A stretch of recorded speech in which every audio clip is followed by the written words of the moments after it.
I think what we have found today is probably one of the best console gaming experiences that anybody is ever going to experience if you're looking for a 32-inch 4K panel with HDMI 2.1. This package is a little bit on the pricier side, but I honestly think that it is 100% worth the premium, especially for what you get when you pay for this giant beast of a monitor, the BenQ Mobiuz EX3210U. This monitor features a ton of things. It features HDMI 2.1, you've got a ton of built-in USB ports. You've even got a built-in microphone as well as speakers. So I think that the feature set and the specs of this monitor are absolutely perfect for anyone that's looking for a console monitor that's just looking to be a little bit more of an enjoyment thing, not necessarily super competitive, because I do feel like it's a little bit too big to be a competitive monitor, but it is incredibly good and very fast as well. So technically you probably could use it for competitive console gaming. But I really feel like this monitor greatly excels at anything that involves media consumption, whether that be media consumption watching YouTube videos, watching movies, playing video games, anything. This monitor from BenQ is 4K resolution that can run at a maximum of 144 Hz with IPS technology that also does feature HDR 600 certification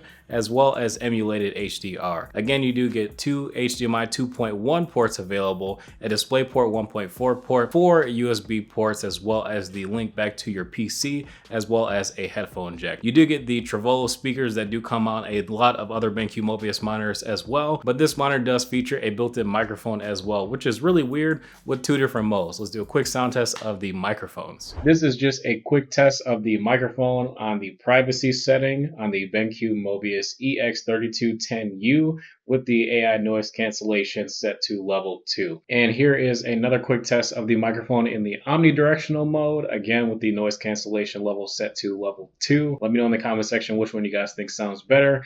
But it's kind of interesting that this monitor does have a built-in microphone. Not something that you see every day, usually something that you would probably see on laptops. Yeah, that was really weird. I really wasn't expecting this huge gaming monitor to come with microphones, but I guess if you don't have anything else, this microphone is pretty usable, and it does have that AI noise cancellation as well that does do a pretty good job at cutting out background noise. Yeah, of course, if you have a dedicated mic setup, it is for sure not replacing that. Talking about the design of this monitor, the back of it is all completely white, including most of the stand, and then it moves to silver and orange accents around the front of the stand, as well as an entirely gray and black front bezel for the monitor. My main gripe with the display of the monitor is just the fact that the orange accents are so present on the stand. I'm just really not a huge fan of it at all, and I wish that they would go with just an entirely silver design for the feet of the stand, because I feel like it would just be a lot more minimal and a lot less gamery. On the back of the monitor, you also do have some LED lighting as well, and they're not super bright. If your room is pitch black, you might get a little bit of backsplash off of the monitor's LED lights,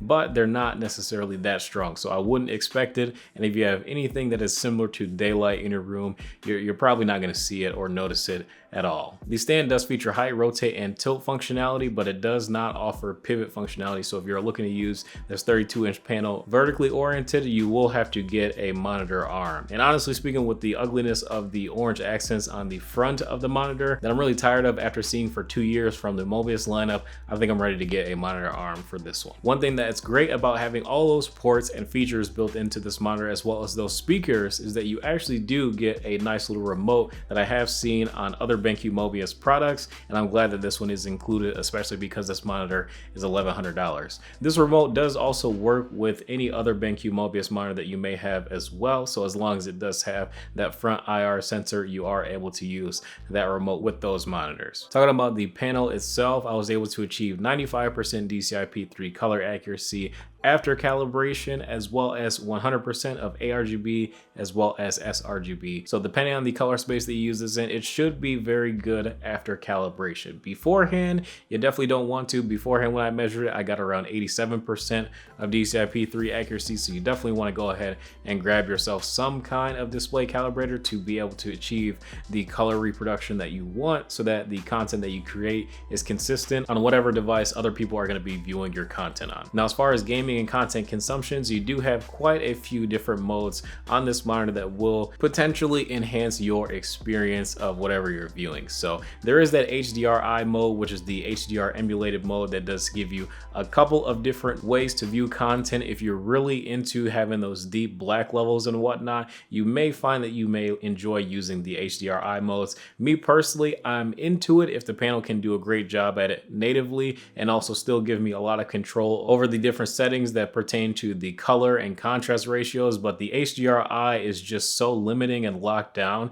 that I find myself really not wanting to use them. So I honestly just calibrated the display and used the custom mode, so I had finer control over things like the black level equalizer as well as the light tuner and whatnot, so I could control the gamma and things like that to make the panel look the way that I wanted to use it. And once I was able to use the custom mode, everything looked absolutely fantastic, and I would just adjust the black equalizer here and there depending on the game I was playing or if I was viewing content. But using the HDRI modes, they're okay, but I really just found that they were just a little bit too strong going for that emulated HDR. Talking about the motion blur performance of this monitor does feature 4 different AMA or overdrive settings. So AMA 0 is just a little bit too slow for me to even want to use during gaming. AMA 3, which is the strongest setting, is definitely much too strong and very noticeable as far as noticing overshoot as well as trailing at the same time. So AMA 1 and 2 are a good mix of speed as well as clarity, so I would highly recommend using one of those modes depending on the game that you're playing. And then if you do want to use the blur reduction mode, just keep in mind that the blur reduction mode does decrease your brightness by about 15% if I had to put a number on it, which honestly speaking is really not that bad. I'm glad that it's not nearly as drastic as some of the other monitors that I've tried before where the blur reduction mode cuts your brightness by like 70%, which is just ridiculous. This monitor does definitely maintain its brightness pretty well when you turn on that blur reduction mode. And I would highly recommend using, again, the AMA 1 or 2 modes during that blur reduction mode, but I definitely found that AMA 3 was just much too strong to use during that blur reduction mode where the overshoot was just way worse. AMA 1 is definitely the safest bet. This monitor does feature FreeSync Premium Pro as well, so if you want to enable G-Sync compatibility, which is not technically branded that it's supported on this monitor, but it does work, even though I don't typically prefer to use it, probably because I have an RTX 3090 and I'm pretty easily able to achieve 100 to 144 frames per second in games that I play, so I typically don't really notice screen tearing at all. But when I hook this thing up to my Xbox Series X that does have FreeSync support as well, the Xbox Series X handled it absolutely fantastic when playing games at 120 FPS with no screen tearing at all to worry about. On the PS5, which does not have a variable refresh rate, I didn't notice any screen tearing either when playing at either 60 or 120 FPS. But honestly speaking, my general experience using this monitor, regardless if it was on console or on PC, was very good. Not really much screen tearing to report back because, again, consoles handle screen tearing pretty good, and PC, that's really going to be dependent on your specs and the FPS that you're playing your games at. But I'll tell you what, after using the Samsung Odyssey G7 and it not having built-in speakers and pretty much being forced to use headphones anytime I want to play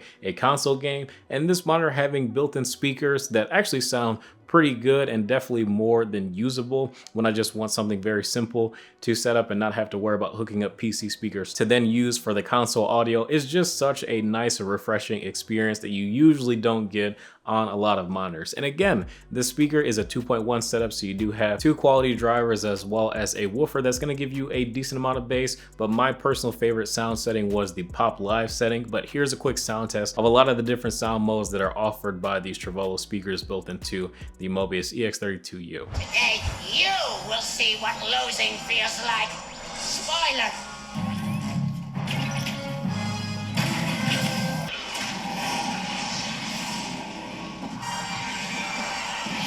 Problem. The bridge is shot! There has to be another way across. This is definitely gonna come in handy. Train has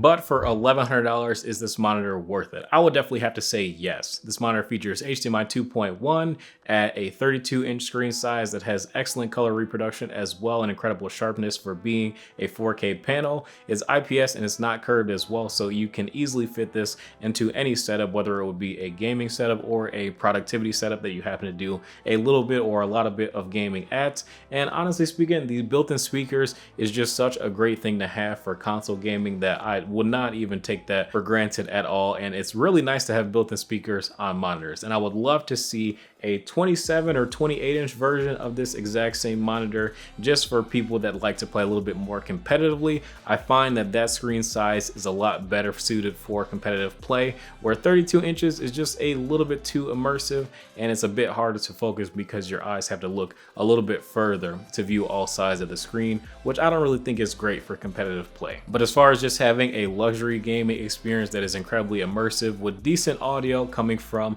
the built-in speakers, I find it hard to recommend any other monitor that can do everything that this monitor can. Obviously at a cost, but it does everything pretty well. But that is going to be it for this video. If you guys enjoy, feel free to drop a like and subscribe to the channel if you guys are new. I want to thank you guys for watching Too Much Tech again, and I will have this monitor linked in the description below, of course, if you guys want to check it out for yourself. But I've also reviewed the Samsung Odyssey G7 if you want to hear my full thoughts on that monitor, which I thought was another great choice and a really good choice for competitive gamers, especially if you're playing on console, looking at 4K 120 Hertz with HDMI 2.1. So definitely check that out. And yeah, I really can't wait for the rest of 2022 to drop more of these 4K monitors that feature, again, true HDMI 2.1, because there is a new standard of HDMI 2.1 that is just HDMI 2.0, which cannot, again, do 4K at 120 FPS. Is limited to 4K 60. That is HDMI 2.1 in name only and does not give you all of the features. So I'm gonna try my best to point out in every video that I can when I review monitors if this monitor or that monitor features true HDMI 2.1 or not. But that's just my little rant. I don't know why the HDMI certification did that, but